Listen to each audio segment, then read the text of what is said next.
Thank you.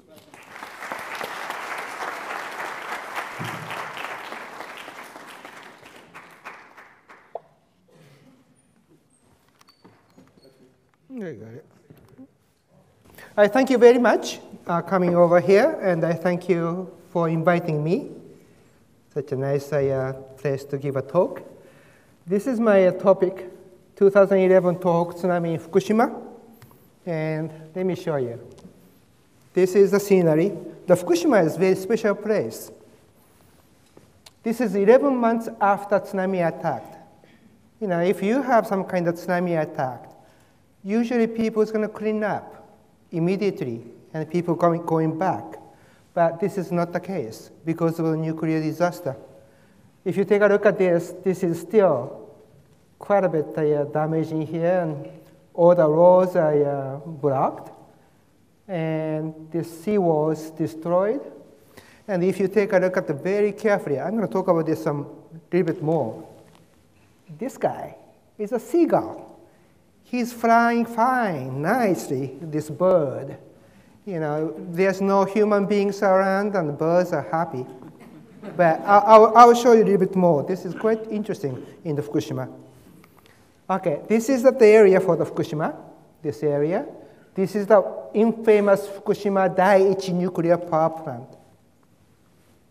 Here's a picture of taken March 20th. That means 9 days after the place. There are lots of debris. Those debris are created by explosion of that power plant, those locations. And let me show you some kind of a history of that. The earthquake and tsunami happened March 11th, day one. People evacuated because they know something going wrong. So they evacuate first. They evacuate from the 3-kilometer radius. And the next day, they evacuate within 10 kilometers. And here we go. Hydrogen explosion occurred, Unit 1. Yeah, something going wrong. So everything is going wrong at that time. And then here's a Unit 3 is explode. And the fire is reported Unit 4. That's day 5. And then they expanded to the evacuation locations 20-kilometer radius from the nuclear power plant. And then in that day 43, 20-kilometer radius around the Fukushima nuclear power plant is designated as an emergency zone. So people cannot get in that area anymore. As a consequence, 64,000 people are forced to flee without any preparations. Somebody's going to ask you to leave right away. So that is very tough. So this is the area. This is September 30th. This area was restricted. Nobody could get in, except some permissions. Okay? And then this is the July 2012. This area is reduced. This is still, nobody can get in here, but people can come in for temporarily this area. So it's still going on. You know, but still, I think this area is going to be, people cannot go back there for a long, long time. Okay? So consequently, as an engineer, civil engineer, if some disaster things happen, we go to that site as soon as possible so that we can learn some lessons. Okay, that's what we do. So for this time, the event was so big, so lots of people, about 300 contributors, like a Japanese and some people from the US, and went there and tried to see what kind of tsunami effects are. So this is the run-up distributions. Take a look at this. This is missing. And this is sort of serious to understand what happened, because the run-up distribution is important for us to know what really happened, what kind of tsunami sources are, or how we can prepare, try to understand this phenomenon. But this is missing. So that's a problem. But at February 2012, a little bit less than 1 month before, we got some special permit to go there to measure the tsunami height. And I was so fortunate. I had a sabbatical leave last year. I was spending myself in Japan for 10 months with a colleague in the University of Tokyo. And they got some kind of permit. So we got into there to try to find what kind of tsunami effects are for the first time. You can see this one, concrete slab was pushed away. And this is the location we measured. So after that, I also went back June and August to do some kind of follow-up survey for this area. So this is sort of a very fortunate for me to do. So what I'm going to do today is, I'm going to share my experience with you, what I observed in that restricted area in the Fukushima. And there's not so much things to tell. I'm going to try to describe what I saw. All right? So rather than learning a lesson kind of stuff, I try to share that experience with you for this tonight. Okay, this is the scenery for the Fukushima Daiichi. Of course, I could not get in to the power plant because our objective was Tsunami Survey rather than the plant itself. But we got about maybe 1 kilometer away or a little bit less. And we have to keep those monitor from the neck all the time. Okay, but it's been low all the time. It's not that high. Oh, by the way, I have to tell you, for the team, for those team who went to the Tsunami Survey for the restricted area, there was an age limit. Has to be old like me.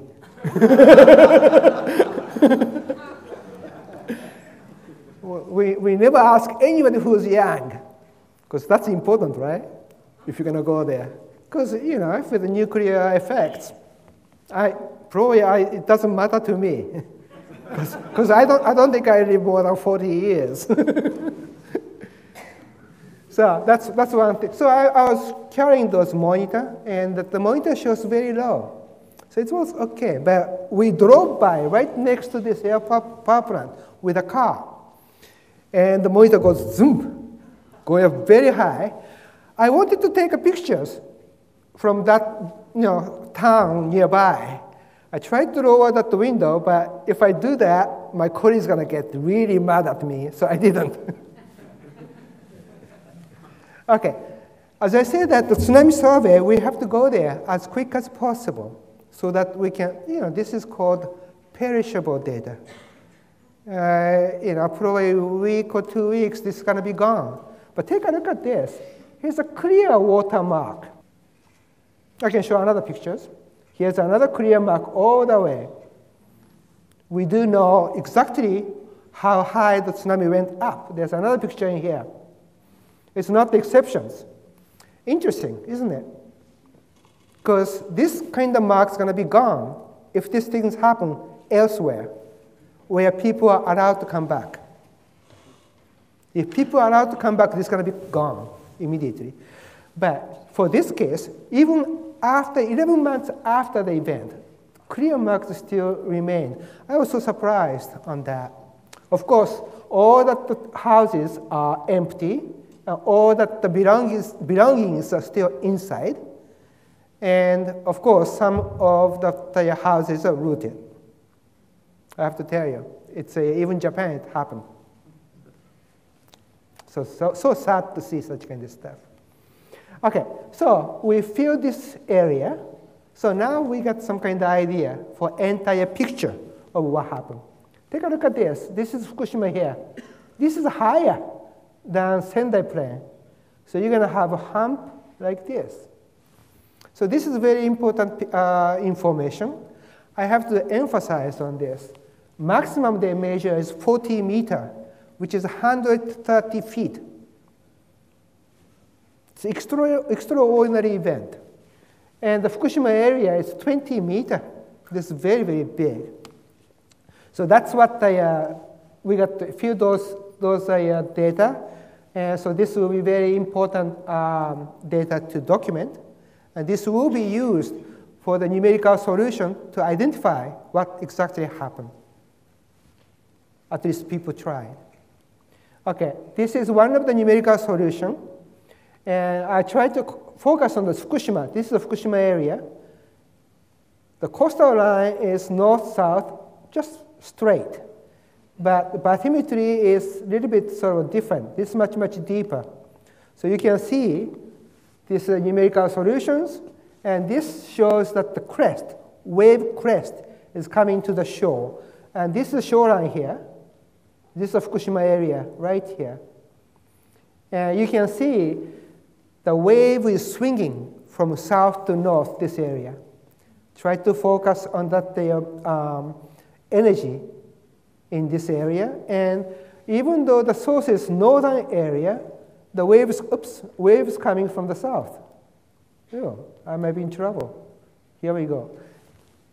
You have to wait a little bit longer for that. So I have a shaky finger. That's the problem. Because I'm standing, looking down, you guys. That's the problem, right? I always look up. Okay, here we go. So here is the shoreline here. Here's a Sendai here. And all the waves come from the south. And then this becomes red quite soon. And you will see that that's the area it's focused. And that's the area where the Fukushima Daiichi nuclear power plant are located. I think this is enough. So you can see that for very rough computations, waves are coming from the south, and the amplitudes are enhanced from the Fukushima area. Okay, let me just mention about Fukushima the geological feature of the Fukushima area. You know, this shoreline is very, very straight, but there is a series of coastal plain and a cliff. But it's very, very straight shorelines. So some of the stuff is written here. You know, some people say that this is caused by the land subsidences long time ago. And then this area was eroded. This place was accreted, and this becomes straight lines. So that's the geological feature for this area. And this will be creating some kind of very interesting run-up pattern we observed. This is the flat area. Here's a cliff. Here's also a cliff. Both sides is 17 meters and 18 meters, and this area is about 7 or 8 meters high. So, by the way, this is Fukushima Daiichi, a little bit south. So, near the cliff, the run-up is much, much higher because of the wave reflections from the cliff. So this is a 90 meter here, but this area is much shorter. This cliff area run-up is much, much higher. This is sort of a video for that area. You can see the splash up in here. And this is the plain. And this is the cliff, and this also has a cliff. This is one of the videos I'd like to show you. You can see how some of the trees are uprooted by the waves. It's in Fukushima.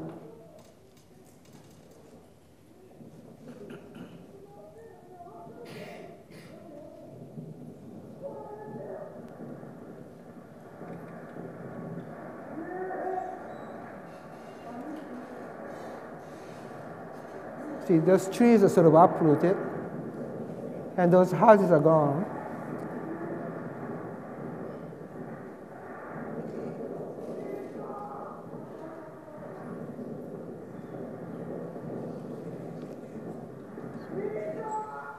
We have lots of those kind of video footage for this tsunami. You know, like prior to 2004 Indian Ocean tsunami, you know, there's not so much video footage, except that 1984 Japan, I guess, Nihonkai tube tsunami, you know. But this time there's also there's footage in here. So if you go back there in August, same area, you know, the tree is still gone, all the houses are gone. But interesting part is this tree barks are ripped. by the flow. From that, you can actually guess how high tsunami went. But we have a video footage. You can actually measure from the video footage also. Okay, here's another thing. This is somewhere in between Fukushima Daiichi and Fukushima Daiichi. Again, you have a cliff and a plain. These are different locations. This is the picture I showed to you very first time, my beginning of my talk. Things that I'd like to show you in here. This is the house on the cliff. It's pretty high. It's measured 20 meters. This is 21 meters high here. And the first floor is destroyed by probably tsunami splash up caused by the vertical cliff. And then, right in front of this, there is this rock, or whatever it is, and this is destroyed. This could be destroyed by the strong ground motion or tsunamis. We do not know. But still, this geological feature is altered by this event. Okay, this is Futaba, which is right next to the Fukushima Daiichi, very, very close. This is a beach house, triangular shape, and this is the run-up height right here. It's 11 meters high. But this is right at the beach, still it's standing, although inside is destroyed. If you take a look at this place, this is before and after. In the after, this area is totally ripped, just like this. But for the south part, it still have a forest. Remember that I told you that the waves come from south, from this area, and this part is kind of high cliff area. It is also protected by offshore breakwater. So perhaps that's the reason this house is still standing. Lots of things you can think about it if you go there. This is Ukedo. This is a little bit north of that place, the previous place. This is Fukushima Daiichi here. This is, as I said, even 9 months later, still like this. Still have a boat everywhere. It's nothing's happening. And that's the way it is because of the accident at the nuclear power plant, and all the people are evacuated. And this is quite interesting. Very close to that place, we do know tsunami height is 10 meters. There's a mark on this. But I got inside of this gym, school gym. And there's a banner, say that the commencement banner for this. In Japan, commencement happens in March. Okay? Still very, very clean. You can see that the clock is stopped about 3:40. And the inside is very clean. What is going on? So run-up height is here. Watermark inside is here. And apparently all that the door is closed so that the water is trickled into the gym. And then this floor was collapsed by the water weight. But when I saw this one, I scratched my head. What is going on? Outside is 10-meter water, but inside is still very, very clean. And that's sometimes very strange things happen. Okay, this is the area for Dede Beach.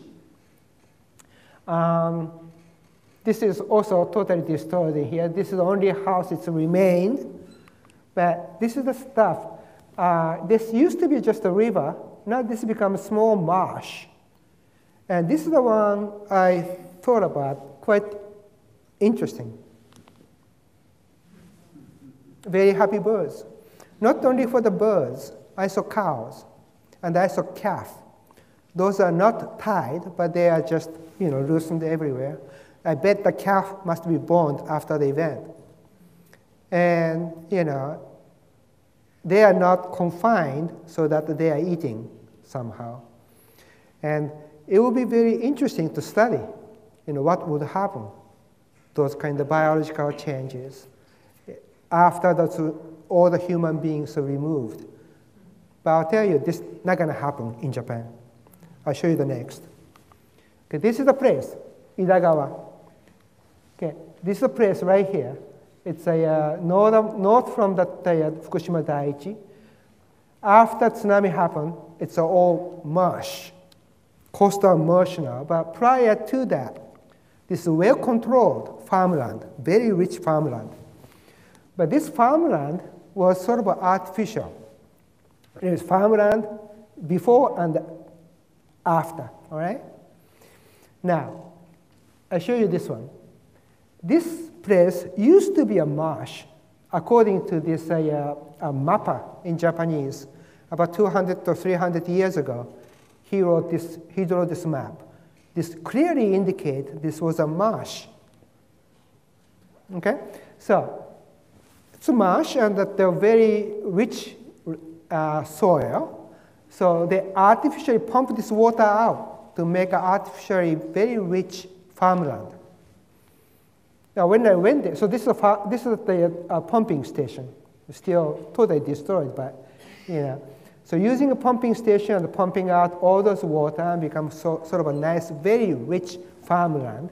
When I went there, 10 months later, it looks like a pond, going back to original state.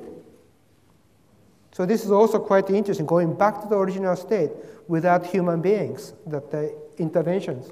However, this is a farm. This is the destroyed pumping station I just wanted to show you. But when I go back in June, they're pumping out. They try to recover this area. So it's not going to happen in Japan. They try to recover to the present stage. So, but that's what's happening for in Fukushima in here. And I'll show you some of the damage on the coastal protective structure. This is typical. It's all those structures destroyed. You can see the pile foundations.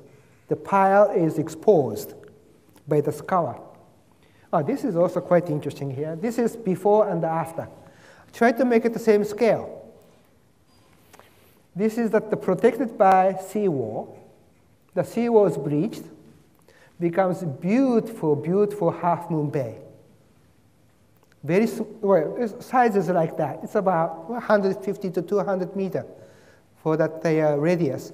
But this geomorphological change created by tsunami destruction and the wave action is sort of amazing, and creating a very pretty half moon bay for that. So tsunami effect, can change some geomorphologies. And this is a very precious picture during the tsunamis. The first tsunami coming in here, take a look at this guy, this house. This house is also seen here and here. So it's the same areas. During and the inundation and totally inundations and after. So that's the picture they showed. See, this is a lump of the soil. I do not know why. There's a bunch of lumpy soils in this area. And this is not just the first time I saw. I've seen this one south of Nagapattinam, India. It becomes like this, bunch of sort of muddy soils in tsunami actions. And this is before, during, immediately after, and then February 6, 2012, becomes marsh, sort of. Okay, so that's and the scattered concrete blocks around in here too. So that's that kind of stuff you can see. And let me just show you some waves, since we are talking about waves for our conference. Right? So this is the wave approaching to Fukushima Daiichi. See that the series of waves, 1, 2, 3.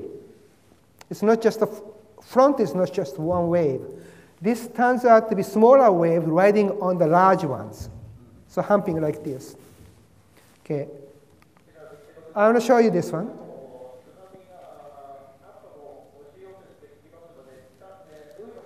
This is Japanese, but I'm not going to translate. they'll show you offshore scene for this wave.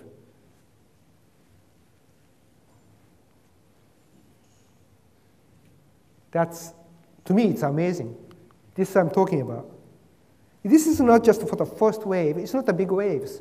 It's just like a residual waves. But take a look at those wave train all the way.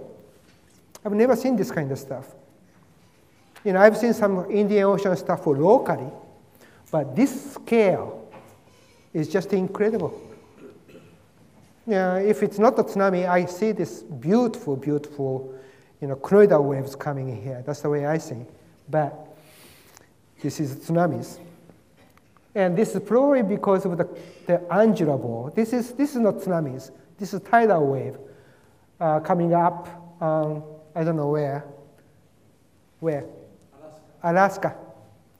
So it's Alaska stuff. There's three people on the surfing. So this might be similar to those angular ball for this. Yeah? And then this is actually measured tsunami offshore by this stuff in Fukushima. First hump, second hump, smaller wave riding on it. This is sort of typical. You know, tsunami is large hump and small waves riding on it. And the one I showed to you is much, much smaller waves riding on it by when tsunami is approaching to the shore. Because small wave riding on the large waves. Okay, this is also quite intriguing. I think everybody sort of think about it. Okay, this is for the Tsukahara Fukushima. Take a look at this sequence. What I'm saying that here is there's a run-up started by first wave. Big splash up happened not at the first wave, the second wave, right? Because first wave is already here. Same thing happened for this one too. I showed it to you already, but I want you to take a look at this area. You're going to have a splash up in here, and you're going to have a second splash up on these locations.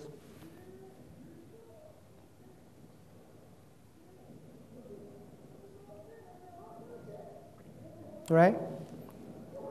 Not the first one. Second one is, it's not always true. But, you know, wave comes, even the first wave comes like a series. Small waves riding on the large ones. That's what happened. So this is the still picture for the first splash up, second splash up. Second splash up must be larger for this. And the mathematician in the University of Twente did some kind of experiments. The Professor Bokov, he got this one in the web page, create the splash up, much larger ones for the second ones. It must be an interaction with the first wave and second wave. But I'd like to keep this running because I'd like to show you how European mathematicians enjoy this kind of experiments. Not only for that, it's coming up more. They know how to celebrate, which we should learn.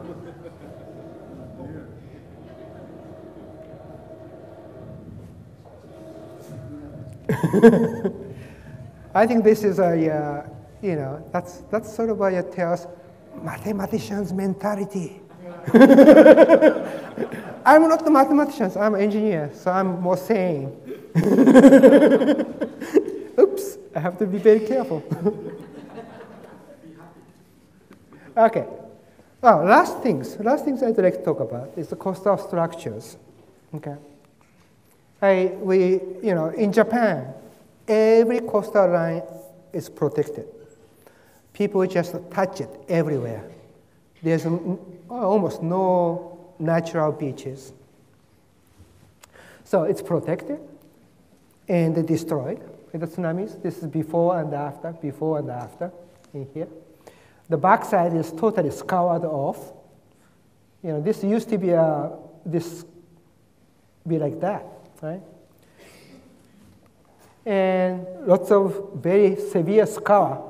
It's all the soils are pushed out by this.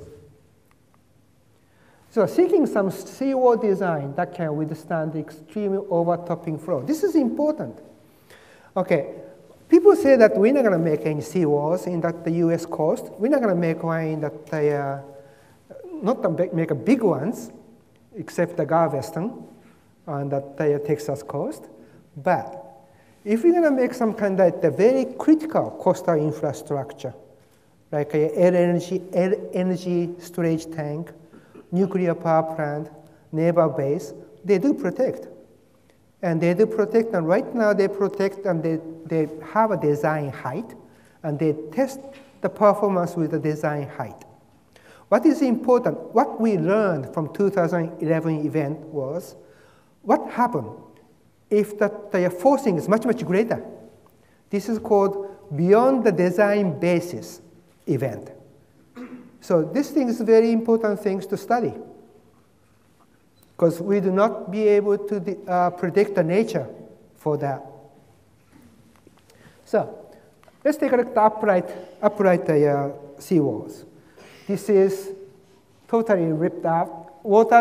Soil levels around here before, scattered around. I'll show you how big is it. This is a guy. Okay, so concrete seawall is sort of pushed out. So by rotations, for this type of the stuff, this has a total failure.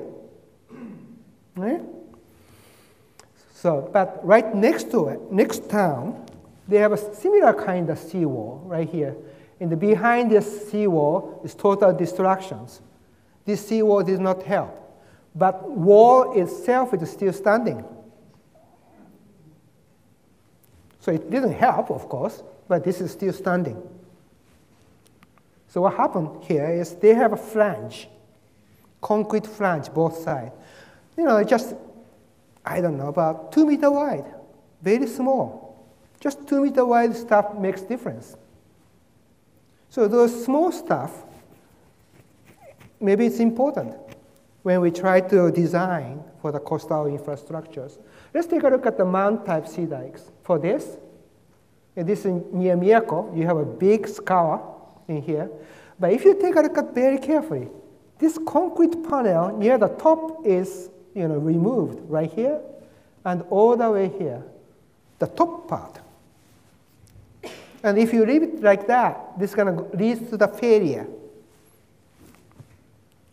So this is the big scar. So as I said, this top part is also destroyed. And this is a different location. Also, it's Fukushima. Top part is gone, but the backside is big scar, but still standing. So for that, you're going to have a near the crown and severe scar on the lee side on that. But on the other hand, some place in Fukushima, this backside is vegetation. It's not covered by concrete. This is vegetated backside. Of course, it's damaged, but still standing. It's not that bad for this, if you consider this is the vegetation's in there. So what is going on? So I thought about it. For that, it's that minor damage because this is a slope, I suppose, uninclined. In spite of the unlined face, this is still just have a minor scar here. So one thing I was thinking about this here is, we need to consider when flow go over topping in the substantial amount, then you're going to have a tremendous amount of centrifugal force. If you have flowing like this, the pushing outside, right? So this portion has a negative pressures happening. It pops up, and I did make some kind of computation, and indeed so. It's very easy to take that one out about, 3-inch thick concrete panel. So the centrifugal effect becomes important. In the bottom part, is again, this centrifugal part is important. Now this creates the very high pressure with very strong shear. So that's important. So what does it mean? If that is important, then maybe we should just think about the shape of the seawalls. Oh, this is a coastal dike. If you have a mild slope in here and mild slope in here, that might be more, I should say, resilient for the beyond the design-based conditions. By the way, beyond the design-based conditions happened in Catalina, in New Orleans. The Catalina's failure is also beyond the design basis. Okay? I think this is my last slide, and I thank you very much.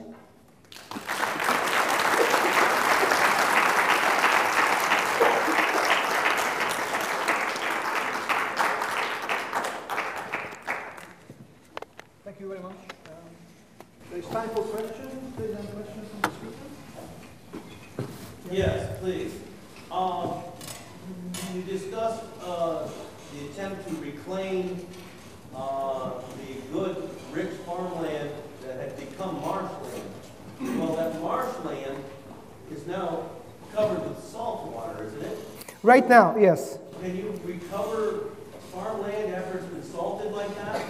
Yes, they can. Actually, what they can do is they can treat the land by leaching. In other words, they can irrigate as much as possible. Yes, they can drain those salt contents to the groundwater. That's what they do. And then once, okay, but I do not know right now. Right now, it's probably pretty much fresh water. That particular farmland is indeed subsided a little bit, but not that much. So I do not know. Actually, I didn't test it. It's how salty it is, but they can reclaim. Rather, probably takes about 1 to 2 years or 3 years. But you know that place, people cannot go back there for a while anyway. Thank you. Yep. Any other questions? Yes. How high is the seawall you are making over there so that it can protect? Because tsunami is unpredictable. Nobody knows. Okay. In Japan, the seawalls are designed based upon the past experience. So that's why seawall or design height in nuclear power plant in Fukushima is 5.7 meters. 5.7 meters. But anyway, that's besides the point. but in the Tohoku area, it's similar, and 7 or 8 meter high. But some locations, maybe I can just go back. Maybe I wrote it down, some numbers. Maybe I didn't. Yeah. Maximum is 16.2 meters. I didn't write it down the height. This height is about 6 to 7 meters, overtopped by 10 meters, this place. This is extraordinary. And you know, that's why those going out and measuring tsunami height is very important. And other locations in here, I know this height. This place's height is 11.6. They designed about 8 meters, the crown, so overtopped by 3 meters. This was supposed to protect against storm waves? Yes, yeah. storm Not waves. tsunami. Well, this area is pretty much affected by tsunami all the time. So it was not clear before this event how they treat. Now, after this event, you know, they're really thinking about this kind of stuff, and they tried to make two-tier protections, two-tier. One of those tried to protect usual tsunamis, make it a little bit higher than that. And they cannot make a seawall to be 10 meter high or 10 meter high you can, but you can make it 20 meter high. You cannot do this. If you do this, there's no life, right? So, you know, what they do is the first tier is try to make it, try to protect usual tsunamis. And the second tier is they try to emphasize the evacuations, try to make educations, try to make a vertical evacuation buildings much, much higher, and those kind of stuff they're doing. Any other question? In the back? So now that the tsunami occurred, is the plant going to be relocated, or is it still going to be staying near the ocean? What do you think? I have no idea. There are lots of Japanese people here, but the relocation is the one people are pushing. They're pushing to that they relocate in the higher ground, especially for the Sendai Plain, the flat area. What a nice place to live, by the way. but people are relocated and they cannot live there. And some other locations, they artificially raise the ground level. They've done it. Right after 1993 Okushiri tsunami, an entire town was raised by 4 meters artificially. They're planning to do such kind of stuff also. And this kind of practice is not going to happen in US, but in Japan, it is important because there's not so much land. And also people have to live near the water, especially for the fishermen. And there's some other factors which you might be interested in. I was told that people have to live near the water because they have an ancestor's grave. And people want to live near the grave for the ancestor, long time ago. And so those kind of, cultural issue, the social issue becomes important. How to make it the change for relocation and those kind of other issues. So I cannot answer to your question directly. They are still thinking in Japan. I think in the middle there was. Yeah, sir. Because of this long wavelength, the tsunami wave is supposed to interact with the seafloor from the deep ocean.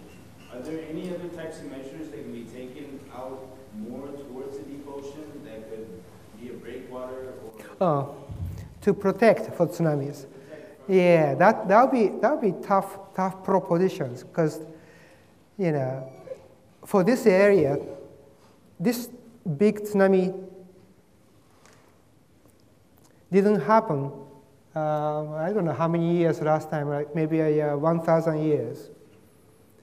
And how can we make such kind of structure to protect for that once in a 1,000 years event? That's a real problem too. And especially for that German engineer thinking about series of protections. They are thinking about right after 2004 Indian Ocean tsunamis. They tried to make some small sea breakwater. They have a coastal forest. They have some sort of a high ground inland. There's some kind of small stepping plateaus. And those very creative series of protection may be the way. And then at the same time, if you're going to make those, it has to be multi-purpose. It cannot just use for the tsunami protections. If you have a plateau, you might be able to use as a picnic ground, for instance. Those kind of stuff is important. I was wondering, the type of wave that's generated, is that a function at all of what the bottom of the seafloor is comprised of? Whether it was, for example, coral versus just a sandy bottom? As you get closer to the coast. Yeah, okay, usually tsunami happens near the subduction zone, which is offshore. And that area, I do not know, it's a soft or hard bottom makes difference. But however, tsunami is generated by, as you know, displacement to the sea bottom. And there's a typical displacement pattern for the subduction zone. Let me try to explain, okay? If there is a fault displacement to subduction zone, they usually have that the subsidence near the land and uplift in the offshore. So if subsidence is happening at the shorelines, the initial wave will be a heave of the wave. If these things happen in the offshore, the first wave will be withdrawal, followed by the heave.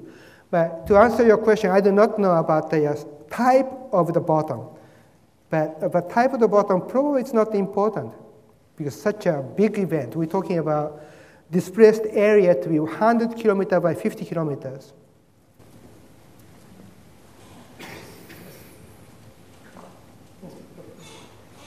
In Southeast Asia, have more tsunamis, many countries have more tsunamis than other parts of the world. Any reason?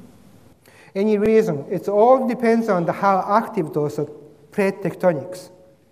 And Southeast Asia, especially for that Indonesia, they have a very active subduction zone from the south, Sunda Plate and the Australian Plate, I guess. And that's why they have so much earthquake and tsunami happening in that Sumatra to all the way to Papua New Guinea. Japan is probably the next. And we have some problem too in the United States. As you know, we have a big earthquake happen in the Alaska in 1960. That Alaska tsunami hit Hawaii. And potentially, we have a similar kind of earthquake happen in the Pacific Northwest. And another possible area is Puerto Rico. Puerto Rico is another place. So, we should prepare for that. There was another question in the back. Hurricane Sandy in New York. What do you suggest we build to prevent something like that happening again? Yeah, everybody's talking about hurricane. That's a strange hurricane. It's a temperamental Sandy, actually, don't you think? How could she turn to the left? She's supposed to the right, right? So, but that could happen more often. That's what people are talking about. Climate change and everything else. So far, in the east coast of the United States does not have such kind of protections. Actually, in the east coast it's prohibited to make such kind of coastal structures. And they are making such kind of stuff. I think some people really emphasize to make a beach nourishment, so try to make a wider beach, but that's a very expensive proposition as far as the maintenance is concerned. Small sea walls, that's a possibility, but just to think about, trade-off. Trade-off will be, you don't want to make it the East Coast nice wide beach become like a Japanese beach. You don't. And you really have to think about the quality of the life, how people enjoy. You have to think about all kinds of factors. So I think for those kind of extreme event, we really need to protect human lives. So people have to think about what if things happen. Perhaps they can make a temporary shelter. They can make some raised houses, some places, so people can protect themselves sometime, and they can use for some other purpose, some normal time. And those kind of stuff might be a solution. But I think solution has to be made not just by the engineers. It's something else. Like made by local people, some management people, and those kind of stuff. So solution is very difficult to make, not just for the engineering opinions. I was wondering, when you're talking about the evacuation plan, how much time did people have in this particular case you were showing us from knowing that the wave was imminent to when it came, and how much time? Oh, for tsunamis, not the nuclear, for tsunami case. Okay, tsunami came, some locality is 30 minutes after. For Fukushima, it's 45 minutes after. Okay, a Japanese meteorological agency issued the tsunami warning rather quickly, like 5 or 6 minutes later. However, there's so many different kinds of stuff happening. They could not predict how big it was. For a long, long time, they said the maximum wave was 3 meters, was big, but 3 meters. But actually, that the wave comes more than 20 meters. So that was a problem. And then also another problem, especially for the Tohoku area, is similar tsunami warning were issued in 2010 from Chile tsunami. Okay? And at that time, they issued a tsunami warning. And the people ought to evacuate. They didn't. And what happened in 2010 was gradual rise, about 1.5 meter, and the gradual recedes. And I bet some people thought exactly the same thing's going to happen. And they went to the beach. And sure enough, the initial wave was gradual rise. and followed by very quickly and a large wave coming in. So, it is very difficult to educate the people. And the education, if you know too much, that might be a problem. There's a way, the optimum way, the way to educate the general public so that they can act proper way. And how can we make that kind of condition last long? Because next tsunami in Japan not going to happen, well, maybe happen soon, but, could happen about 50 years later. Then how can you do this? That's another problem.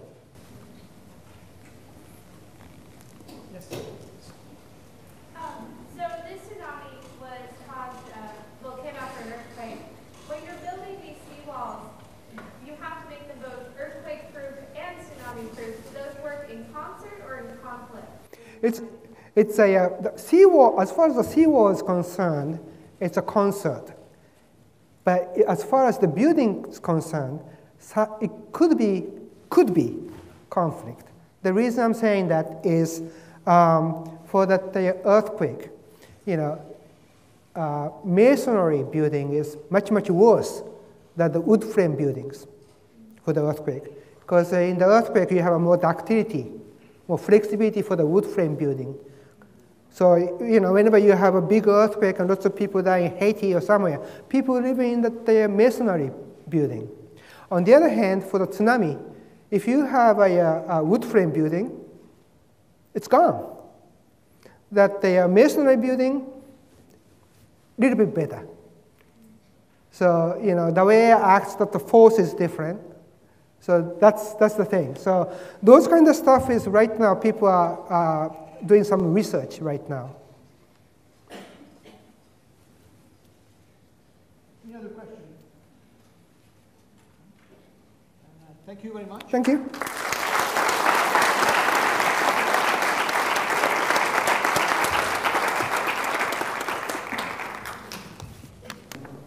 Please welcome Provost Abdan Rodriguez. Thank you. Thank you very much. Good evening to everybody. We certainly appreciate you being here. I know for many of you, for many of us, I should say, it's been a very, very long day. So I appreciate you sticking around and listening to these conversations about tsunamis. You'll hear some similar stories between Dr. Yi and I in terms of some of the issues and some of the discussions that we'll have. And sometimes you'll wonder who's the engineer and who's the sociologist. And maybe that's the beauty about thinking of interdisciplinary research and the power of interdisciplinary research and bringing fields, different disciplines together to think about these issues from a very multidisciplinary perspective.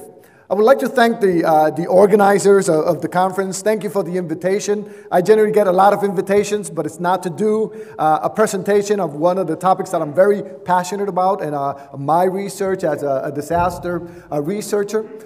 Before I continue, I would be remiss to say if I didn't mention that this presentation is one of many iterations of presentations that we've done together with Dr. Tricia Wachtendorf, Dr. Jim Kendra, Dr. Joe Trainer at the Disaster Research Center and myself. So you'll hear a lot of similar stories between Dr. Yi and I. Fortunately, I didn't have to carry something around measuring radioactivity. I did come across one or two elephants along the way, but that's about the extent of that. And you notice an absence, basically an absence of people, right? For the exception of researchers that were sort of congregating and gathering information. In my presentation, you'll see congregations of people all over the place because we were at a place where people were living in the midst of the disaster, in the midst of devastation, right? And clearly these are very difficult circumstances that we live in. The Indian Ocean tsunami was one of three major disasters that I've really focused on in terms of disaster research. Number one was Hurricane Mitch in Honduras. Number two was the Indian Ocean tsunami in India and Sri Lanka. And number three was Hurricane Katrina in Louisiana and Mississippi. So I led teams to India and Sri Lanka to look at the impacts and consequences of these events.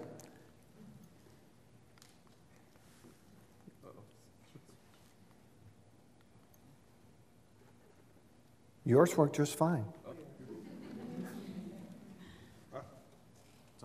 There you go. It helps if you turn the button on. There you go. So I'm going to start with a very short video that I want to use to set the context. Please.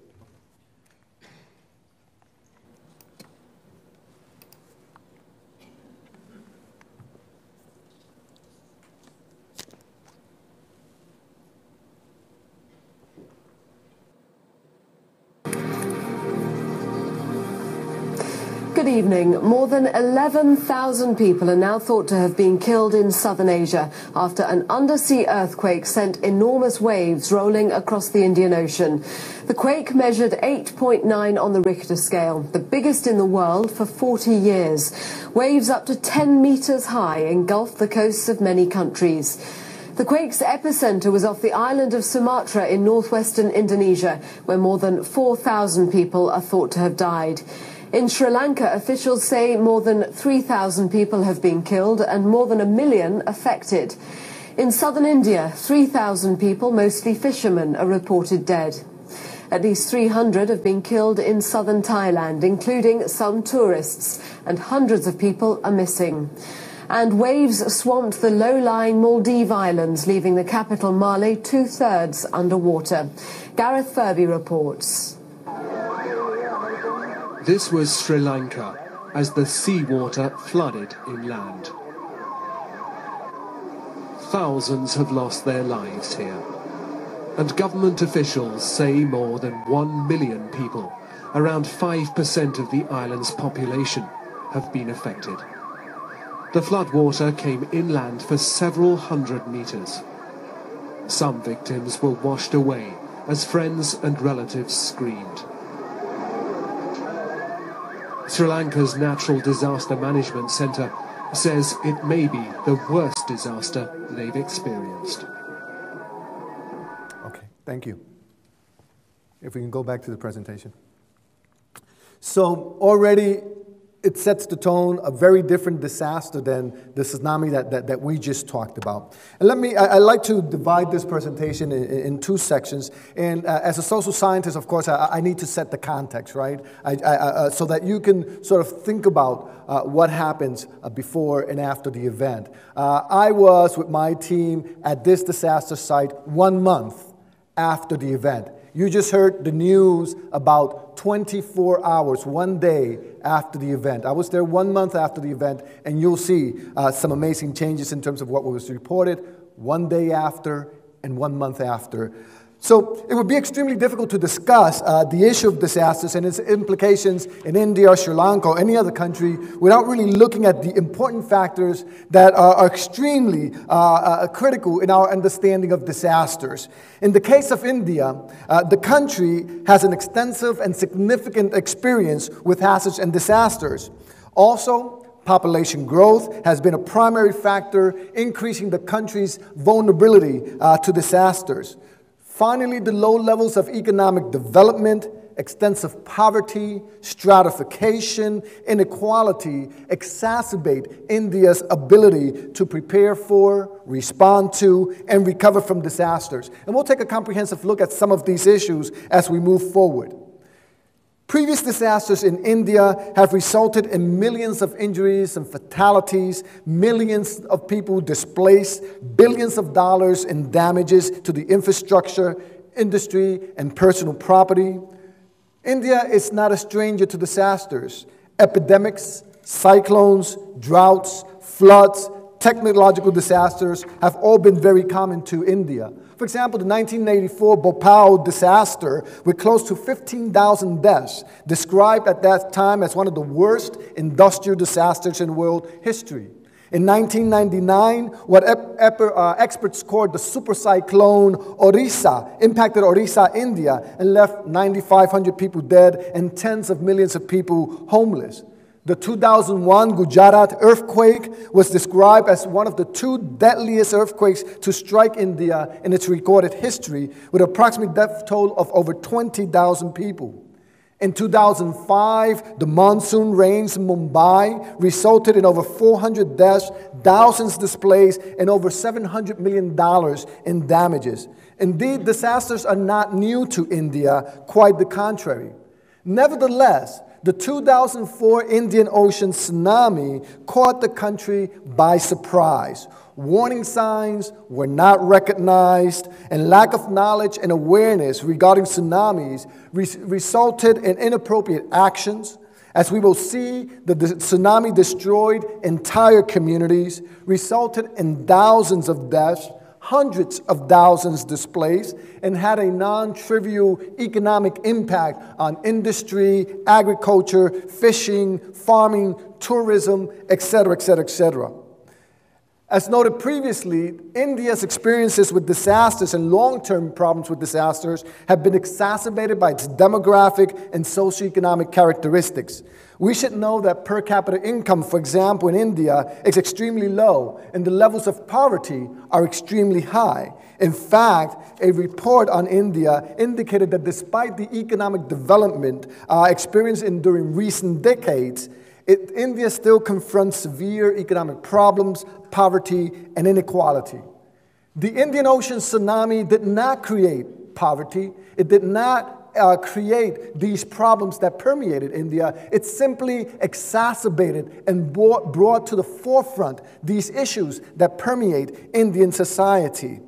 In the communities that we visited, the housing infrastructure was all but demolished by the tsunami. We observed some communities that were severe damage or complete destruction, almost every single housing structure in the village. In the fishing communities that we visited in India, a substantial number, if not the overwhelming majority of boats, catamarans, nets, motors were destroyed. The livelihood of these fishing communities was all but gone. Some communities were left without essential equipment, which was particularly devastating, where fishing was the primary mechanism, the primary sustenance for the family. Through our conversations with fishermen and other community members, it was made quite clear that all these Indian communities were requesting was boats, motors, and nets so that they can become, once again, self-sustainable. They wanted to sustain their family lives, and this was taken away by the tsunami. In some communities, schools, hospitals, and other critical infrastructure were all destroyed or badly damaged. We visited communities where there was no electricity, no potable water, no essential services. Water that was obtained from the wells was contaminated by the ocean. It became quite evident that these impoverished fishing communities had lost what little they had, even the ability to provide for their basic needs.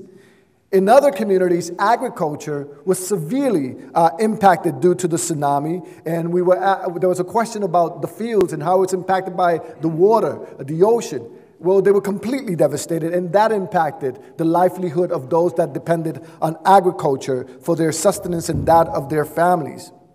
It is quite clear that the tsunamis severely impacted the coastal communities in the regions in both India and Sri Lanka. And my presentation today was going to be about India, but since I also visited Sri Lanka, I thought I'd add a bonus to the presentation. So we'll talk about both India and Sri Lanka. Now, you might ask, well, how did this tsunami impact India as a country that has extensive history with disasters? Well, in general, it would appear that the long-term impact of the tsunami in India was literally quite small, if you will, despite the devastation that you will see. Given the magnitude and the size of the country, the population in the country, several kilometers inland, life was business as usual. It was as if nothing had happened in these communities. As stated by some of the researchers, since the destruction had taken place in a narrow strip close to the sea, normalcy prevailed just half a kilometer from the ocean. In terms of the economic losses and long-term economic impacts of India, Unfortunately, and it is traditionally the case with disasters, those primarily impacted by the tsunami generally represented populations living at the margins of poverty or impoverished communities, struggling to survive from day to day. It is also important to note that the disaster literature provides abundant evidence that it is those that are most vulnerable that suffer the greatest consequences of disasters. You don't have to go to India or Sri Lanka. All you have to do is visit Louisiana or Mississippi after Hurricane Katrina, and we can tell the same story. Now, let's take a look at the impact, the outcomes, and the consequences of the Indian Ocean tsunami. Let's take a visual journey, if you will, of our footsteps as we walked through and traveled through India and Sri Lanka, and we traveled through these communities that were severely impacted by the Indian Ocean tsunami. First of all, as you already know, this was a major earthquake. According to the U.S. Geological Survey, the earthquake released the pressure, if you will, or the energy of about 23,000 Hiroshima-type atomic bombs. That's even unthinkable, right? It's just impossible to think about the impact of this type of event. It was one of the longest duration in terms of the earthquake in recorded history. It was one of the largest ruptures as well, spanning about 1,200 kilometers in length. It led to a tsunami that traveled across 4,500 kilometers across the Indian Ocean tsunami in about 7 hours. So if you will, people at the other extreme technically had 7 hours of warning to prepare. But that 7 hours of warning was not there. One of the worst disasters in recent history in terms of the loss of life and the impact across a number of countries. As you can see here, there we go. This was the epicenter of the earthquake, and the tsunami impacted all these countries. In a total of 19 countries were impacted by the tsunami. As you will see, some countries were impacted much more severely than other countries. This is sort of, this was estimates back in March 2005 regarding the impact of the tsunami. And you can see the impact that it had in Indonesia, clearly the most dramatically impacted by the tsunami, Sri Lanka, India, and then Thailand. These were the 4 countries that were really significantly impacted by this event. Within a month of the Sumatra earthquake, we took a team from the Disaster Research Center and the Emergency Administration Planning Program, University of North Texas, Dr. Jim Kendra, who you know well. And the Disaster Research Center, as has already been said, is the oldest in the world and one of the leading disaster research centers in the country and internationally. And I had the privilege of being the director for the Disaster Research Center. So one of the things that's common to that center is that we have quick response, or they had quick response trips.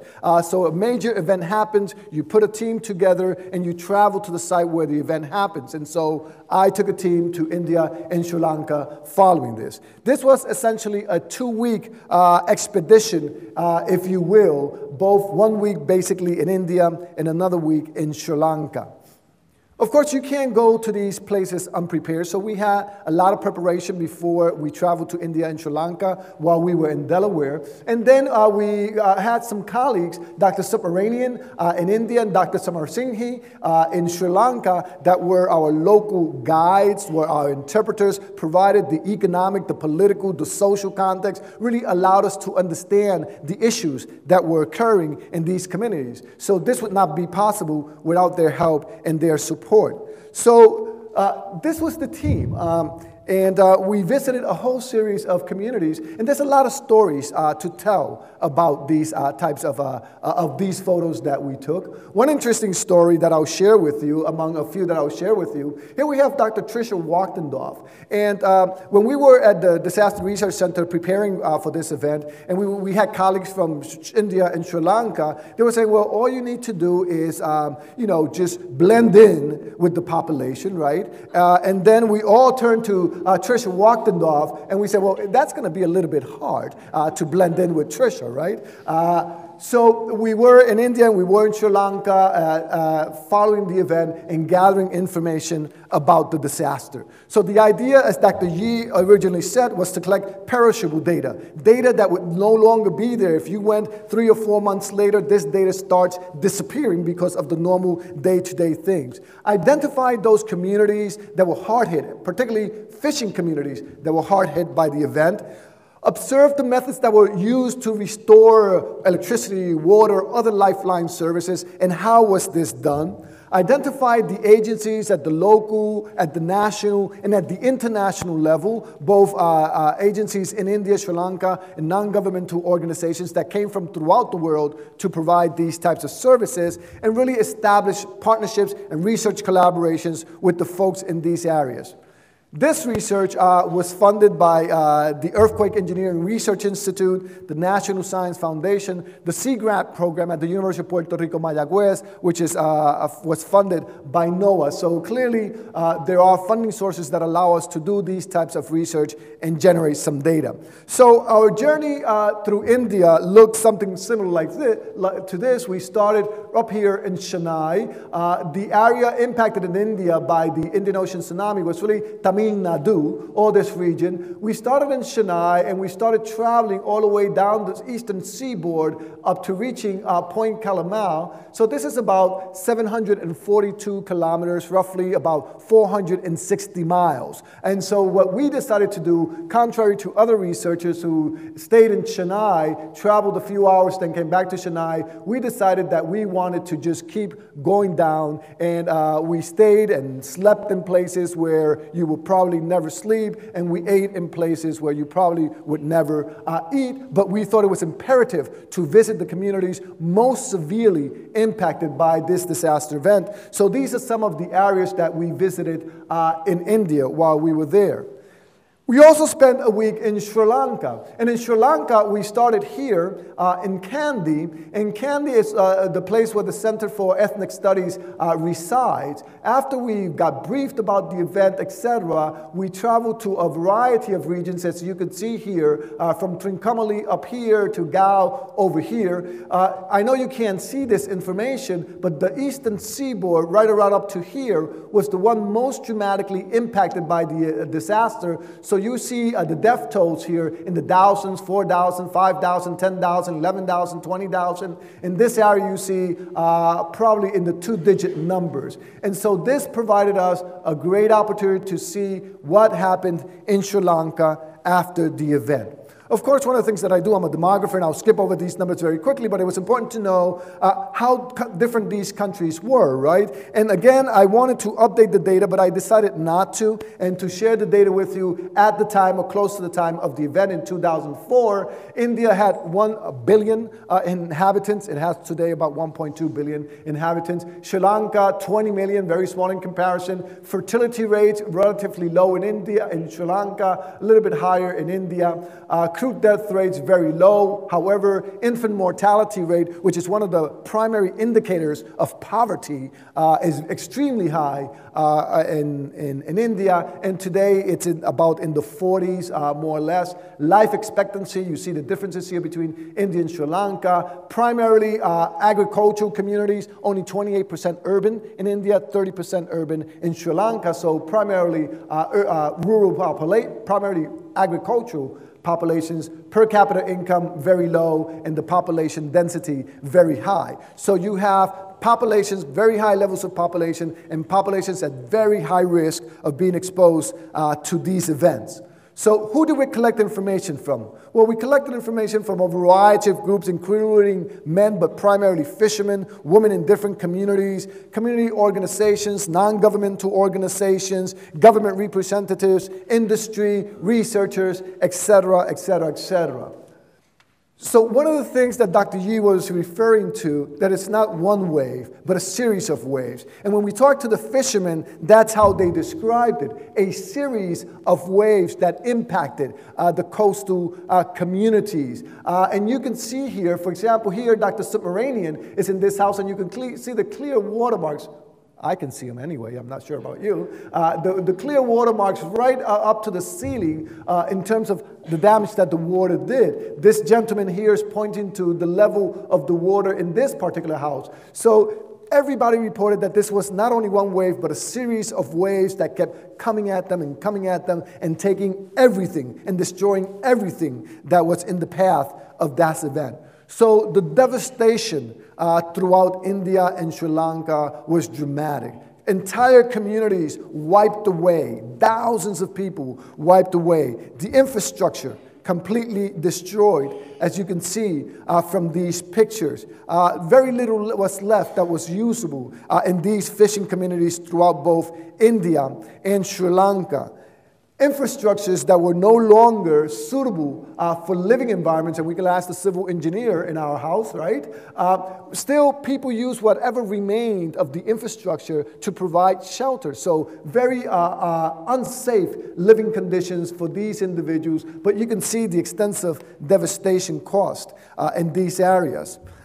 This is a hospital, Kenija. We visited that hospital and we talked to a number of healthcare providers, and they had an interesting story to tell us. At the time the waves started coming in, a woman was giving birth to a child. Everybody successfully survived the tsunami. And according to the very credible story that we were told by the healthcare providers there, the child was named Tsunami. So it was believable at that time, and it's still believable today. So you can see the type of damage, right, that all types of infrastructures suffered. These places, these were entire communities. These were entire communities in India, no longer there. They just disappeared, if you will, from the face of the earth, all wiped away by the tsunamis. Sri Lanka, the same thing. Housing, infrastructure, completely gone, out of the way, no place for folks to live. As you can see here in the background, these are shelters that were established in order to provide some temporary residence to the folks that were here. And by the way, all the pictures that you see here were taken by either myself or my colleagues in India and Sri Lanka. Death and dying, this was a theme that permeated, if you will, throughout, and you saw the initial graphs about the devastating impact on lives in India and Sri Lanka. And so we went through many of these places where people just talked about the devastation that they suffered. We talked to many men, particularly men, because this occurred on Boxing Day, December 24th. It was a beautiful day. Men were out fishing. They barely noticed that there was a tsunami.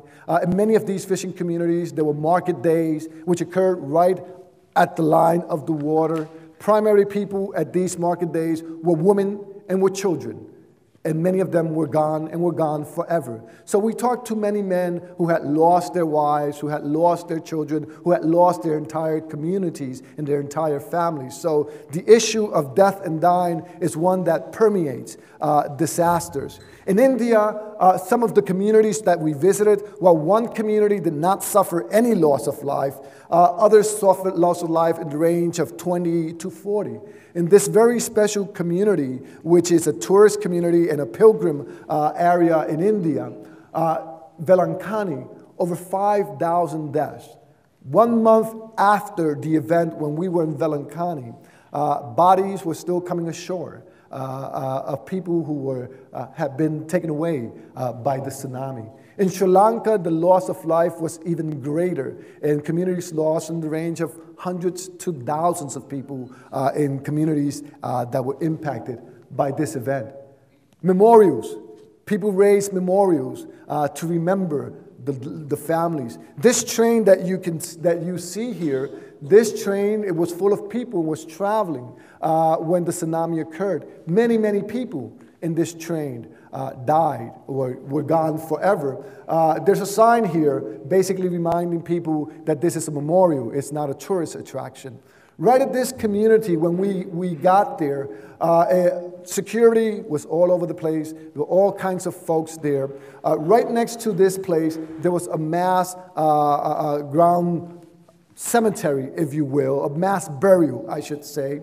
And we were there at the time where there were many officials, European officials, that were excavating this mass burial to try to remove bodies that were from European citizens to send them back home.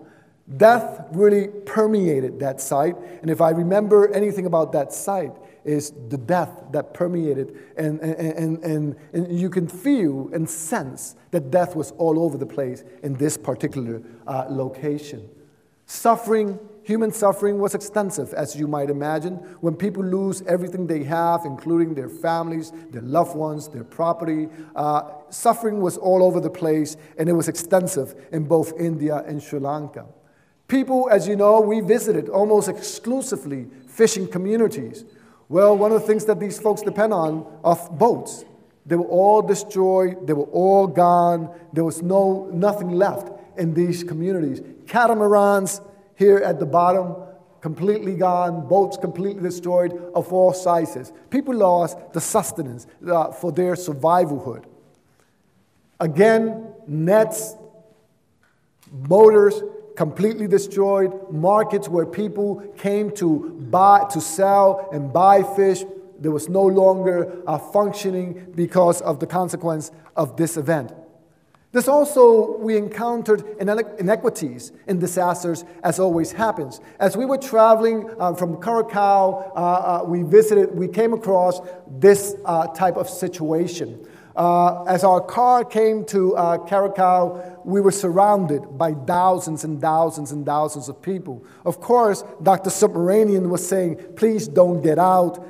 We are social scientists. We didn't pay much attention, so we got out, and people thought we were reporters. They thought we were going to tell their story across the country. They wanted to talk to us, and we spent a little over an hour, hour and a half in this particular site until we thought Dr. Submaranian was going to have a heart attack, and we decided we needed to avoid that. And so this is a group of agricultural workers. And they were protesting in Curacao because the government refused to provide any disaster relief to this community, because the assumption was the only individuals impacted by the tsunami were fishing communities. These were not fishing communities. These were agricultural workers. And so the assumption was you weren't impacted, you do not get any disaster relief aid. In addition to that, besides being agricultural workers, this is a group, a caste in India called Dalits. And Dalits suffer extensive oppression, discrimination, social inequality in India. And indeed, they were saying, our lands, as the question was asked, our lands were damaged. We're no longer able to work as agricultural workers. We need the help of the government in order to survive. We were taken to, which was very, very common in both India and Sri Lanka, we were taken to a house of one of the people that was here protesting. They told us the entire story. By the time we left, 4 or 5 hours later, the groups had already disappeared. Representatives from the Dalits, the agriculture workers, had met with the mayor in Curacao, and they had come to some agreements in terms of the disaster relief aid that would be provided to these types of communities. But this is the similar story that we find throughout these types of communities, and inequality and unequal access to disaster relief. Environmental impacts, dramatic, as you can see from these photos. The coastal erosion that was a consequence of this event was quite significant. I asked my colleagues to stand up here to provide some perspective, and so that you can see these were like bombs dropping in to the sand and creating these types of consequences. So the environmental impact, environmental degradation was severe in many, many of these communities and would take years, if not decades, to recover. Temporary shelters is a major issue, and you can see here the diversity in terms of the temporary shelters, some made by the individuals themselves, some provided by the governments in order to provide sheltering and housing to these folks. Here we talk about temporary shelters in quotes, because the question is whether these will really be temporary shelters or they will become the permanent homes of those individuals impacted by these events. So you can see the differences in types of the shelters that were provided depending where you lived in either India or Sri Lanka. Good intentions, as you can see here. This is a wonderful tent. If you were going camping someplace in maybe Montana, Wisconsin, etc. But as you can see here, in the middle of India, on top of the sand, extensive sun, no ventilation, people did not use these types of shelters. So they were there, they were donated, very good intentions, but it did not serve the cultural needs of the people in these types of communities. So people created their own shelters, right, which were very open circulation of air, no circulation of air here, a lot of circulation in these areas. Others did do with what they received, right? They took the tent, they opened it on this side, they opened it on that side, they did a makeshift shelter here, one here, and then they had something that could serve their needs. Another thing that we found was people creating these types of shelters in the property that was wiped away by the tsunami, right? They did not want to leave their properties, so they made it do with whatever they could in order to provide temporary shelters to their families. Improvisation was a major topic that always emerges in disasters. In this particular community, the community got together, put a little money to whatever they had, and they established this store which would generate money for the community and would provide the services for the community that were not being provided by external sources. So people are very creative, people think about the alternatives, people are resilient, and they create the atmosphere and they create the conditions in order to ensure the survivorship of their families. Again, temporary shelters in Sri Lanka, I can bet if now 9 years later you go there, that temporary shelter is probably there and people are probably living in that shelter. But you can also see the diversity in terms of the types of shelters that were created for these types of communities.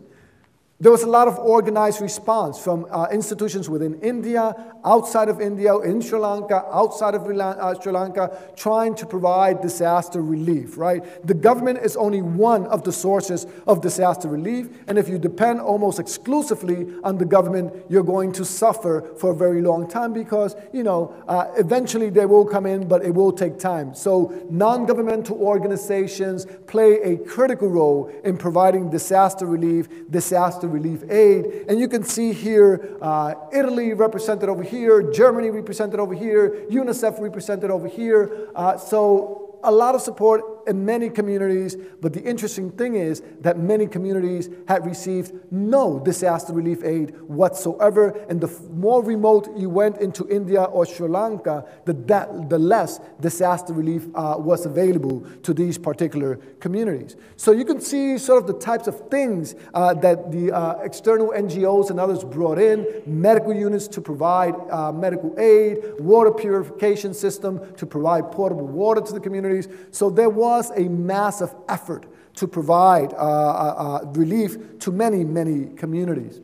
So the question is, you know, what do we do in terms of rebuilding India? And the rebuilding process varied quite dramatically from community to community in India and in Sri Lanka. Some, such as this community, actively engaged in the rebuilding process, in the recovery process. Some communities, very little to nothing had occurred, and it was like being there the day after the tsunami. And again, this depends on the relief that the government and other agencies are able to provide to these communities. So there's a number of emerging issues and disasters that I want to share with you very quickly. The first is the people. And the people in India and the people in Sri Lanka, it's a very, very interesting story because despite the death, despite the destruction, altruism permeates these communities. The generosity of the people is just amazing. People just were extremely happy to have outsiders from across the United States come visit their communities and know that their story would be told to somewhere, someplace, sometime, but that their story would be told. Little did they know, right, that 9 years later, in this community called Edinburgh in South Texas at the University of Texas Pan American, one of the researchers that visited these communities was once again telling their story so the world gets to know about the issues and the situations that permeate these communities. Again, people We were complete strangers, and just people invited us to their houses to share their stories with us, right? No portable water, but people eagerly climbed the palm trees and cut the coconuts and gave us water. And this was just a common story throughout India and throughout Sri Lanka. And just think about the devastation, the suffering, and yet the generosity, the altruism that permeates disasters. And when you look at the media, you don't see that picture. You see very different picture about these types of disasters and the reactions of individuals. So a variety of things, and I'll go through this very quickly because I know it's late. Low levels of awareness at all levels regarding the tsunami. Of course, lack of a previous experience. People did not recognize the warning signs of a tsunami, and they had no knowledge to do so. No advance warnings by government, despite the fact that in some communities it took over 7 hours for that tsunami to get to their communities. There was absolutely no warning. People were caught by surprise as if the tsunami were generated just that particular minute in that particular community. And incorrect information provided by government representatives, we saw it all over the place, and by so-called experts. Economic issues, as you might imagine, the loss of livelihood, people wanting the sustenance and able to sustain their families and not having access to it. Government aid was clearly critical, but not sufficient to satisfy the needs of these individuals. The Indian government was very good in providing some financial packages to the families that were impacted by these events, and it varied by what you lost, how many people in your family died, etc. But even the most generous support was nowhere close to allow these individuals to recover what they had lost. So again, the impact on the agriculture, fishing, salt industry, tourism was just quite significant. Of course, for the psychologists in the room, where's Dr. Croyle, the health and mental health issues really permeated the communities that we visited. The loss of loved ones, neighbors, and friends. The inability to really bring closure to these deaths and really find the bodies of your lost ones so that you can create these areas where you can honor your families. Your inability to provide economic security to your families. Even when we were there were rumors of additional tsunamis coming into India or Sri Lanka, and people really didn't panic, but they were scared, they were anxious, they were concerned that they would lose other loved ones. So mental health issues that will not disappear and have not disappeared, but will be with these folks for a very, very long time. Many inequities that we encountered, right? And we talked about recovery efforts in some communities and no recovery efforts in others. Women were particularly hard hit by the tsunami. Overwhelming majority of women dying in these types of events. The role of the media is really critical, not only for this event, but for all events. We find that, for example, in terms of the amount of disaster relief aid that a community gets, it really doesn't depend on the damage necessarily that the community has. It depends on the amount of media coverage that you get. So communities that were on local, national, international media that were covered all the time, you would see extensive disaster relief. In other communities, remote communities, further into India, further inland in Sri Lanka, very little to no disaster relief. They were not being covered by the media. So the media really does play a critical role in assisting these communities as well. In Sri Lanka, at that time, there was a civil unrest, as you may know, between the Liberation Tigers of Tamil Eelam and the Sri Lankan government, which really resulted in a lot of tension. We were advised by the center in Kandy, don't visit this region, this is very dangerous, you'll put your lives in danger. We had to sign a waiver that we would absolve the center from all responsibility. But again, you're talking to social scientists, we decided to go to this section, and you know, in that section, as in the other section, there were people who suffered the consequence of the tsunami. We went, we came, we gathered data, talked to people, and it was fine. But there was this major tension between the Tamil and the government of Sri Lanka, which really impacted disaster planning and management efforts. There were many conversations. We talked about relocation, right? There were many conversations about relocating these fishing communities. Now, please tell me, how do you relocate fishing communities inland, 1 kilometer, 2 kilometers, 3 kilometers, 4 kilometers, of communities that for generations, fishing has been their primary way of life, that have boats, that have catamarans, that have nets, that have motors? How do you transport this inland, particularly in very poor communities? How do you keep fishing communities in what was proposed to be apartment-style buildings? It's just not workable. Others argued that we would take these communities from areas that might be impacted by another tsunami in maybe 5, 10, 20 years, 100 years, you don't know, and locate them in communities subject to flooding because of monsoons, and those occur on a regular basis, right? So this is a very difficult and complex situation for governments because they want to protect the lives of these communities, but how do you do that while ensuring that you maintain the culture of these communities? In some areas, the idea was to build buffer zones, maybe 0.5 kilometer, 1 kilometer, 2 kilometers inland, and no one can live within these buffer zones. Well, both in India and Sri Lanka, we heard a lot of people talking about this is an attempt from the government to take over this land, to sell it to hotels and expand tourism. Whether that was true or not, that was the perception, and perceptions become real in people's minds. But you really cannot relocate these types of fishing communities. So this is a major issue. So to conclude, there are a lot of issues that we need to confront in disasters. From a social science perspective, we say a disaster is not a tornado or a hurricane or a tsunami or an earthquake. That is the physical event.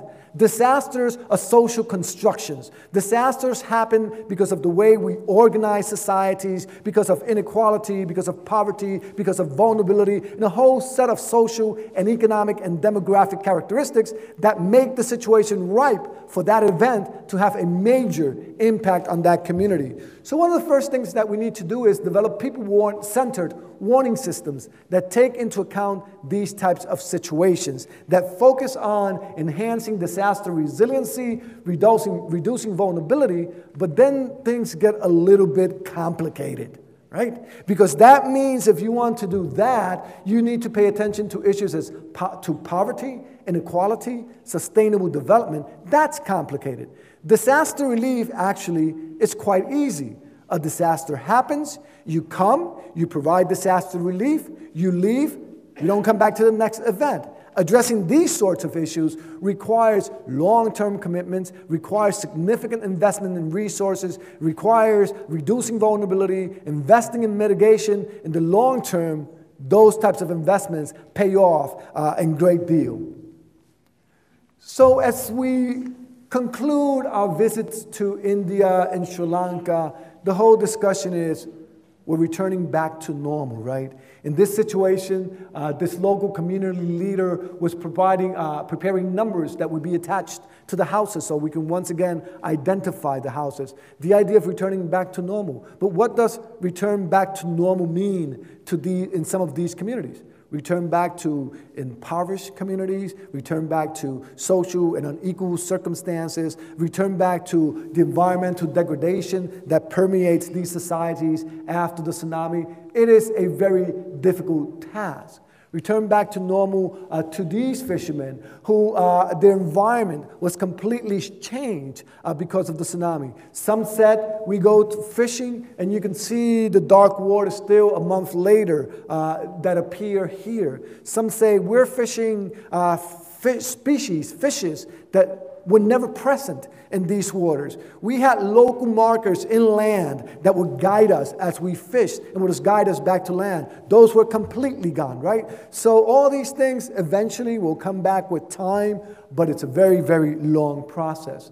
So we talk about What is the hope for the future? How do we think, how would we engage communities so that when the next tsunami happens, we're better prepared, we're better able to engage in disaster mitigation, in reducing vulnerability, and enhancing the resiliency of these communities. And so that was my trip, that was our voyage across India and Sri Lanka following the tsunami. And this is the story of these people that were dramatically impacted by this event that I am very pleased and very happy to share with you. And I hope that you remember their stories for a very long time. That is the only way that we will be able to prepare, better prepare, and think about the devastating consequences of disasters, whether they happen across the world in India and Sri Lanka, or they happen in Louisiana or Mississippi. Thank you so very much.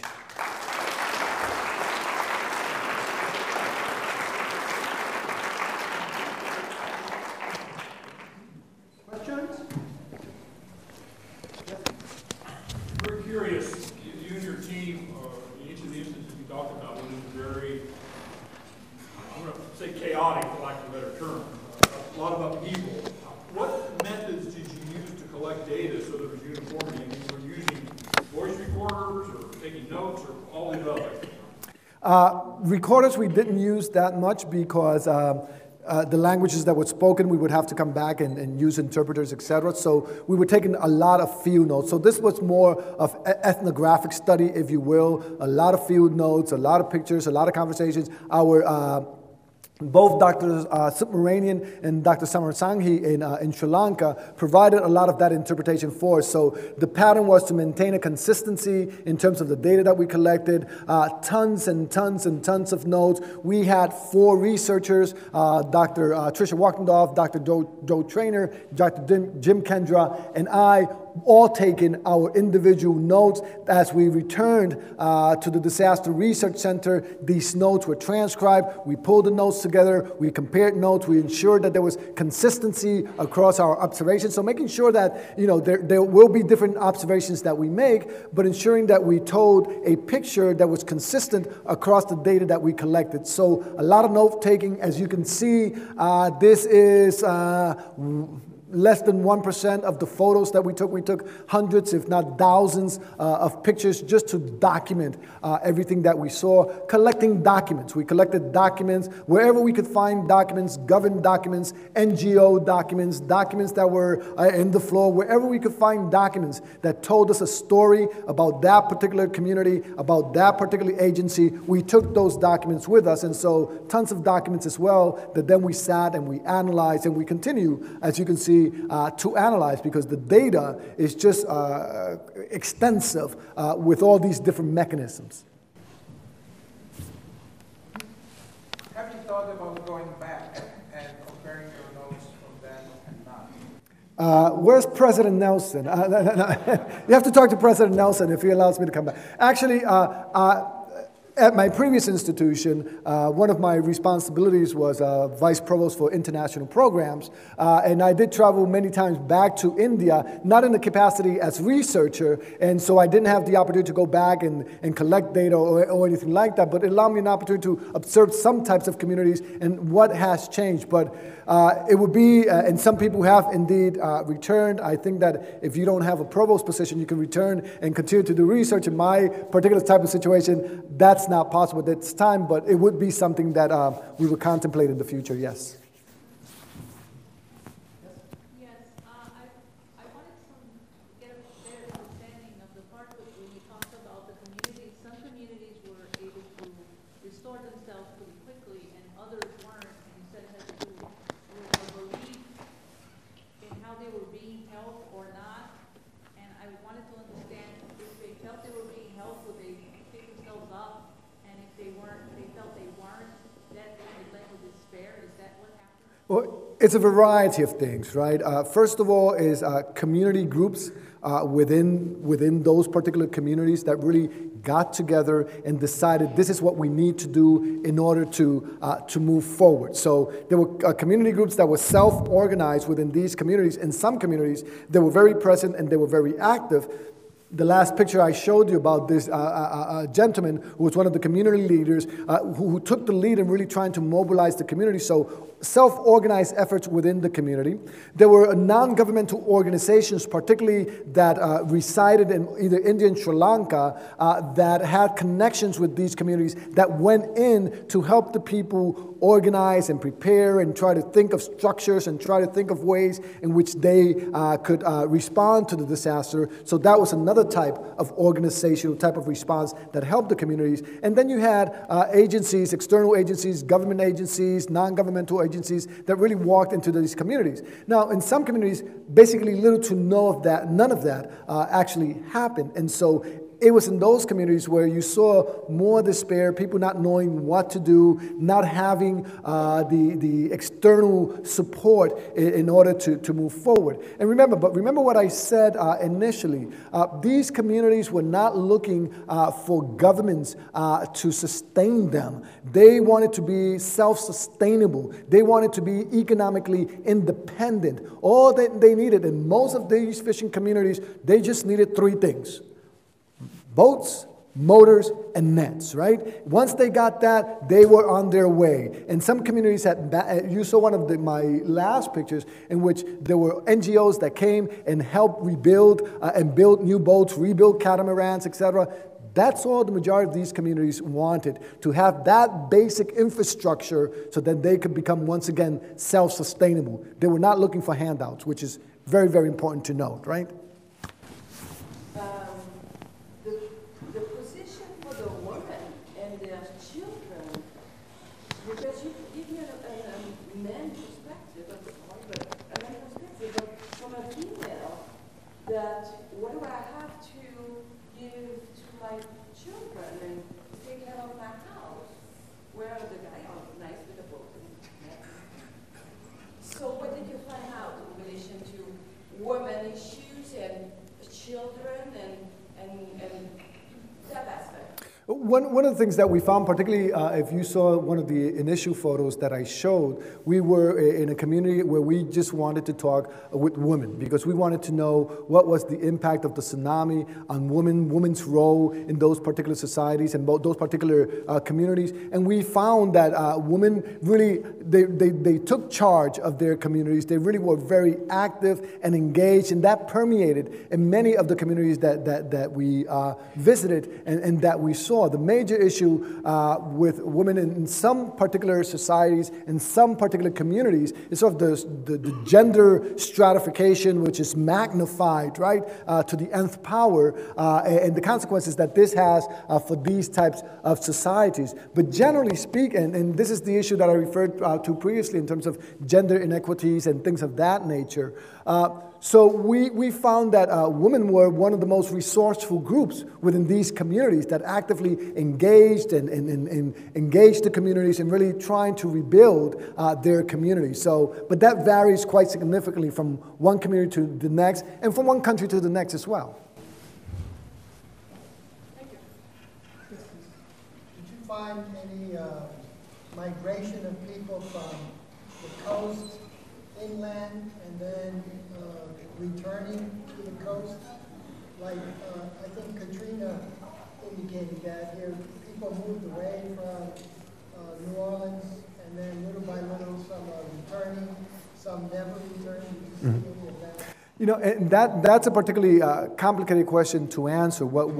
If you ask for my impression, the impression we got was that people did not want to relocate. And even in communities where the government was pushing to relocate these communities and try to establish these buffer zones, people really did not want to leave. They wanted to be in that particular community. They wanted to be in the community where, you know, previous generations of their families lived and fished, et cetera, et cetera, et cetera. So the people that we talked to that were thinking about the relocation process, everybody that we talked to was completely opposed to that type of relocation. So in that context, in that sense, it didn't, the same situation that happened with Katrina, in which people migrated all over the place, right, including to Texas and many other states, and then they ended up staying in those particular states. We did not find that to be, in our sort of short experience there, that to be the case in either India or Sri Lanka. And then again, Sri Lanka is a much more smaller island, if you will, and so that might not be the same issue there.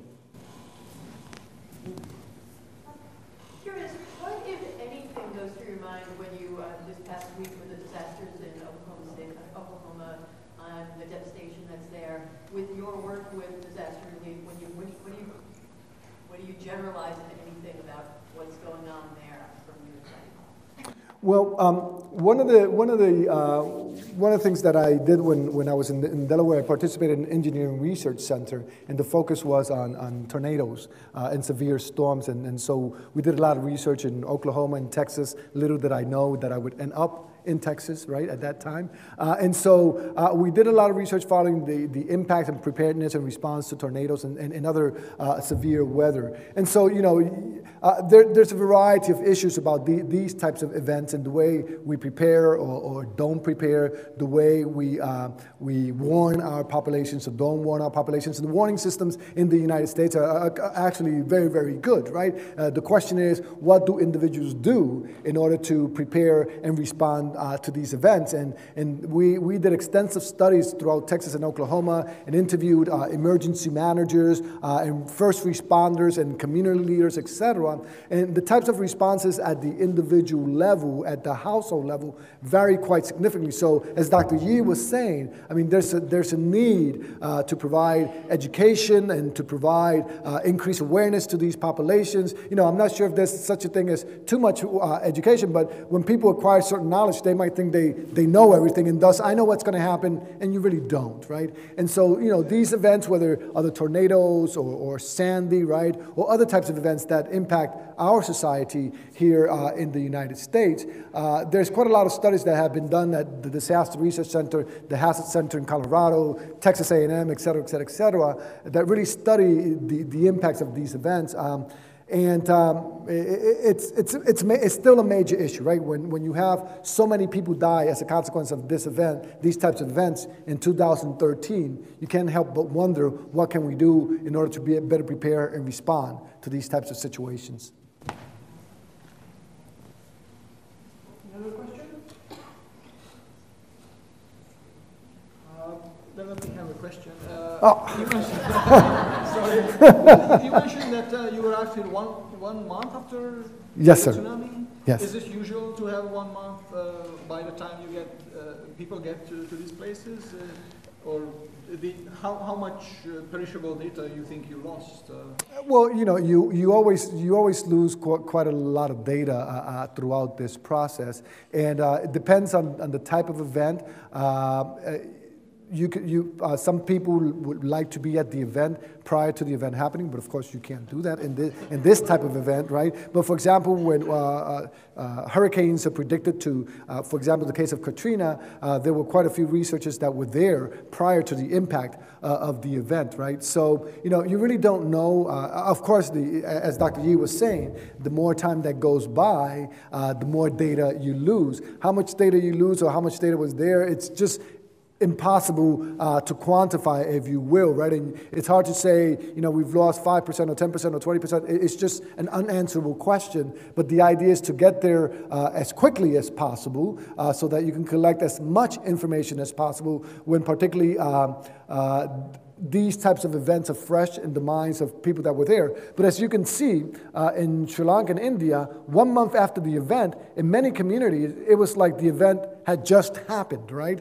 And so 1 month removed from the event is really not that far from the inception of the event to when we went. Thank you very much again. Thank you.